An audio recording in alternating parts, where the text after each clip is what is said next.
Assalamualaikum warahmatullahi wabarakatuh. Selamat datang di presentasi kali ini yang berjudul dan menganalisis serta mempraktikkan cara menyusun tujuan pembelajaran, alur tujuan pembelajaran, mempersiapkan asesmen, diagnostik, dan menyusun bahan ajar. Langsung saja masuk ke materi pertama, yaitu tujuan pembelajaran. Tujuan pembelajaran adalah suatu rumusan terencana yang harus dikuasai siswa agar proses belajarnya berhasil. Nah, di dalam tujuan pembelajaran ini ada 4, yaitu yang pertama ada audiens, yaitu salah satu awal prosedur penyusunan tujuan pembelajaran terpenting. Kemudian ada behavior. Dalam penyusunan tujuan pembelajaran, tahapan ini perlu karena agar mengetahui sejauh mana perubahan yang telah dilakukan peserta didik dalam tahapan pembelajaran. Yang ketiga ada condition atau kondisi, juga bagian yang perlu diperhatikan dalam proses pembelajaran sehingga tercapai tujuan pembelajaran yang diinginkan. Dan yang terakhir ada degree atau proses yang juga tidak terlepas pentingnya adanya batasan minimum yang harus dicapai peserta didik sehingga hal ini perlu diukur dalam mencapai tujuan pembelajaran yang diinginkan. Selanjutnya ada merancang alur tujuan. Alur tujuan pembelajaran adalah suatu rencana sistematis yang mengarahkan proses belajar mengajar untuk mencapai kompetensi yang telah diterapkan. Langkah-langkahnya ada 5. Yang pertama ada merumuskan tujuan pembelajaran, yaitu rumusan tujuan dengan spesifik dan terukur, seperti siswa dapat menjelaskan struktur teks narasi dengan tepat. Tujuan harus mencerminkan hasil yang diinginkan dan harus dapat dievaluasi dengan jelas. Yang kedua ada menyusun alur tujuan sistematis, yaitu urutkan tujuan dari yang sederhana hingga kompleks, memastikan keterkaitan antara tiap tujuan. Yang ketiga ada menyesuaikan dengan karakteristik mata pelajaran, maksudnya sesuaikan dengan karakteristik mata pelajaran dan metode belajar siswa. Yang keempat ada kolaborasi antar guru, yaitu libatkan guru lain untuk merancang alur yang konsisten, terutama pada mata pelajaran terkait. Yang terakhir ada fleksibel dan adaptif, yaitu sesuaikan alur berdasarkan evaluasi siswa dan perubahan kondisi pembelajaran.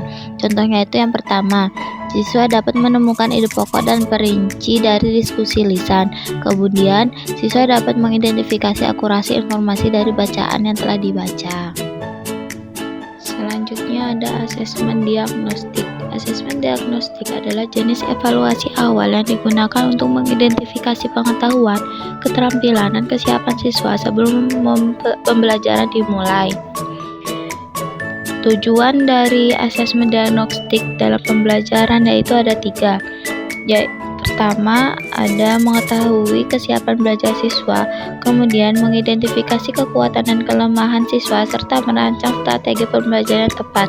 Dengan hasil asesmen diagnostik yang akurat, guru dapat memberikan pembelajaran yang lebih efektif, personal, dan relevan dengan kebutuhan setiap siswa.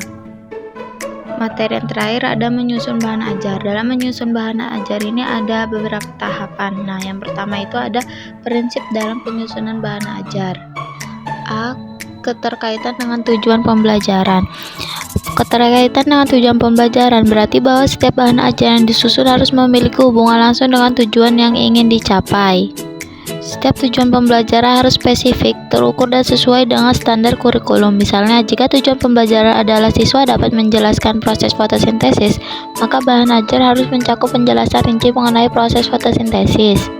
Yang kedua, ada kesesuaian dengan tingkat kemampuan siswa. Kesesuaian bahan ajar dengan tingkat kemampuan siswa berarti bahan ajar harus dirancang untuk memenuhi kebutuhan dan tingkat pemahaman siswa. Aspek yang perlu dipertimbangkan itu ada penilaian awal, rancang bahan ajar berdasarkan tingkat kemampuan, kemudian berikan dukungan dan remediasi. Kemudian yang C yang terakhir, variasi metode. Maksudnya, pengajaran mengacu pada penggunaan berbagai strategi dan teknik dalam menyampaikan materi ajar. Variasi ini tuh penting untuk menjaga keterlibatan siswa karena setiap siswa itu kan memiliki gaya belajar yang berbeda-berbeda. Ada beberapa variasi yang bisa guru gunakan seperti metode ceramah, diskusi, simulasi, pembelajaran berbasis proyek, role playing, pembelajaran kooperatif, dan pendekatan multimodal. Yang kedua, ada teknik dan strategi dalam penyusunan bahan ajar. Harus disesuaikan dengan tujuan pembelajaran, kebutuhan siswa, dan karakteristik materi yang diajarkan. Ada beberapa prinsip tujuan pembelajaran. Pertama, ada relevansi dengan tujuan pembelajaran.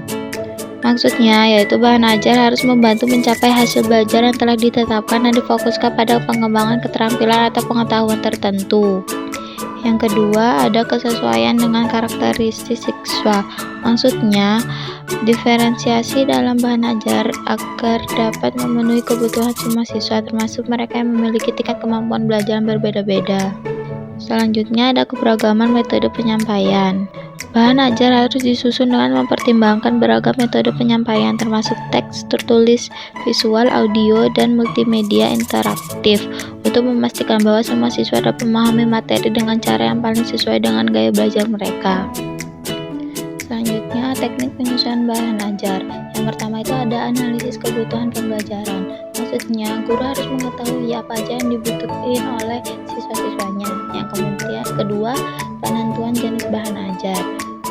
Setelah menganalisis kebutuhan, guru harus menentukan jenis bahan ajar sesuai dengan tujuan pembelajaran dan karakteristik siswa. Kemudian selanjutnya ada pengembangan isi bahan ajar. Isi bahan ajar harus disusun berdasarkan urutan konsep dari yang sederhana ke yang kompleks. Selanjutnya ada penggunaan bahasa yang sederhana. Maksudnya, bahan ajar itu harus disusun dengan menggunakan bahasa yang mudah dipahami siswa, terutama jika ditunjukkan untuk siswa yang dengan tingkat kognitif yang lebih rendah. Selanjutnya, penyediaan latihan dan evaluasi. Maksudnya, bahan ajar yang baik tidak hanya berisi materi, tetapi juga menyediakan latihan dan evaluasi untuk mengukur pemahaman siswa terhadap materi yang telah dipelajari. Yang C, strategi penyusunan bahan ajar. Yang pertama ada strategi elaboratif. Maksudnya adalah strategi penyusunan bahan ajaran dimulai dari konsep yang paling umum, kemudian berkembang menjadi lebih spesifik. Selanjutnya ada strategi pengulangan. Dan yang terakhir adalah strategi pemecahan masalah, di mana siswa diajak untuk aktif mencari solusi dan masalah yang disajikan dalam bahan ajar. Setelah bahan ajar disusun, penting untuk dilakukan evaluasi guna memastikan efektivitasnya dalam proses pembelajaran.